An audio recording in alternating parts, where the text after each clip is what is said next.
বর্ণাঢ্য আয়োজনে উদযাপিত হয়েছে পহেলা বৈশাখ বাংলা নববর্ষ ১৪৩২ এর বর্ষবরণ অনুষ্ঠান। কাপ্তাই উপজেলা প্রশাসনের আয়োজনে আজ সোমবার ১৪ এপ্রিল ভোর থেকে নানান বয়সী নারী, পুরুষ, শিশু, কিশোর, তরুণ, তরুণী, বৃদ্ধ সব বয়সী মানুষের ঢল কাপ্তাই উপজেলা চত্বরে। সেখানে অনুষ্ঠিত হয় বর্ষবরণের সূচনা সঙ্গীতের মাধ্যমে। এই সময় কাপ্তাই উপজেলা নির্বাহী কর্মকর্তা মোহাম্মদ রুহুল আমিন নববর্ষ উপলক্ষে কাপ্তাইবাসী সহ দেশবাসীকে নববর্ষের শুভেচ্ছা জানান। সূচনা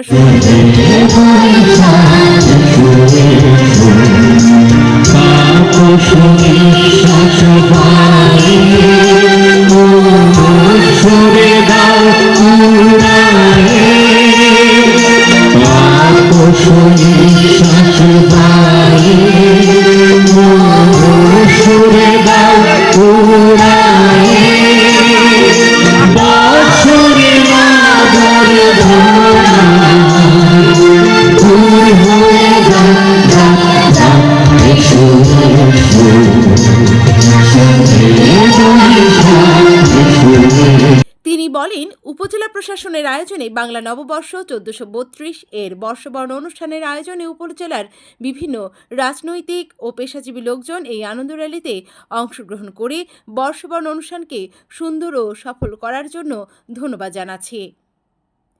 তিনি আরও ধন্যবাদ জানান উপজেলা শিল্পকলা একাডেমি সহ এই অনুষ্ঠান সফল করার জন্য অবদান রেখেছেন সেই সকলের প্রতি কৃতজ্ঞতা প্রকাশ করেছেন তিনি।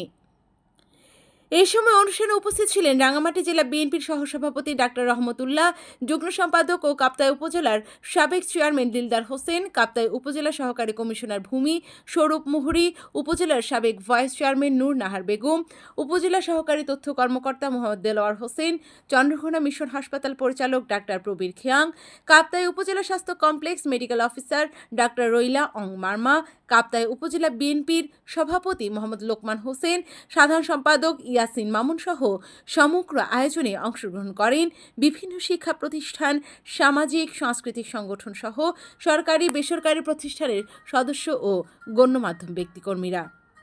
সবাইকে শুভ নববর্ষের অনেক অনেক শুভেচ্ছা। বাংলা ১৪৩২ বঙ্গাব্দের অনেক অনেক প্রীতীয় শুভেচ্ছা। সবার নববর্ষ অনেক ভালো কাটুক এই কামনা করছি। শুভ নববর্ষ সবাইকে ধন্যবাদ। আসসালামু আলাইকুম। সকলকে বাংলা নববর্ষের শুভেচ্ছা। নববর্ষ উপলক্ষে সবাইকে শুভেচ্ছা জানাই কাপ্তাইবাসীর পক্ষ থেকে। আমি ডাক্তার রইলাম মার্মা। শুভ নববর্ষ সবাইকে। শুভ নববর্ষ।